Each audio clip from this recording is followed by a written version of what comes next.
28 जनवरी की सुबह महाराष्ट्र के बारामती में हुआ वो विमान हादसा जिसने राज्य की राजनीति की दिशा ही बदल दी।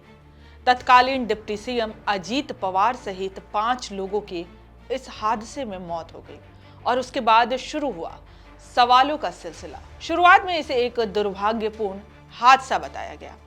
शरद पवार ने साफ कहा कि राजनीति मत कीजिए, यह महज एक एक्सीडेंट है। लेकिन वक्त बीतता गया और अब करीब 3 हफ्तों बाद पवार परिवार के भीतर ही शक की रेखाएं गहरी होती जा रही है। क्या यह सिर्फ एक एयर क्रैश था या इसके पीछे कुछ और भी छिपा है? नमस्कार, मैं हूं आपके साथ गरिमा शर्मा और आप देख रहे हैं India.com। अब सबसे बड़ा अपडेट, अजीत पवार की पत्नी और महाराष्ट्र की डिप्टी सीएम सुनेत्रा पवार ने भी इस मामले में सीबीआई जांच की मांग कर दी है। यानी परिवार के अंदर अब हादसे वाली लाइन कमजोर पड़ती दिख रही है। जहां शरद पवार इसे हादसा मान रहे थे, वहीं उनके विधायक पोते रोहित पवार शुरू से ही साजिश का शक जता रहे हैं। रोहित पवार का कहना है कि जांच एजेंसियों पर भरोसा है, लेकिन काम की रफ्तार संदिग्ध है। रोहित पवार यहां तक इशारा कर रहे हैं कि पायलट का इस्तेमाल किया गया है। हालांकि अभी कोई आधिकारिक निष्कर्ष सामने नहीं आया है। 12 जून 2025 को अहमदाबाद में एयर इंडिया का बोइंग 787 ड्रीम लाइनर क्रैश हुआ था। शुरुआती रिपोर्ट में कॉकपीट में फ्यूल कंट्रोल बंद करने को लेकर बातचीत का जिक्र सामने आया था।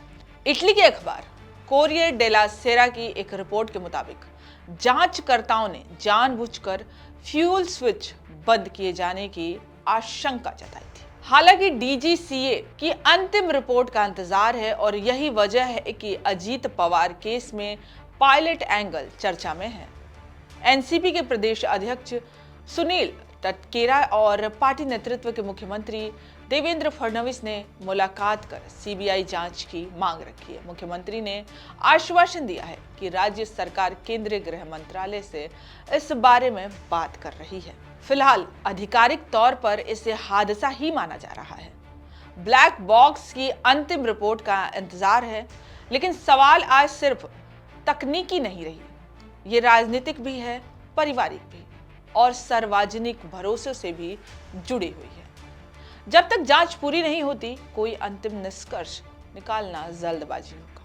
लेकिन एक बात तो तय है, अजीत पवार की मौत अब सिर्फ एक दुर्घटना की कहानी नहीं रही, ये पारदर्शिता, भरोसे और सच्चाई की लड़ाई बन चुकी है। इस दुर्घटना को लेकर आप क्या सोचते हैं, हमें कमेंट्स में अपनी राय जरूर दें। वीडियो पसंद आए तो लाइक, शेयर और India.com को सब्सक्राइब करना ना भूलें।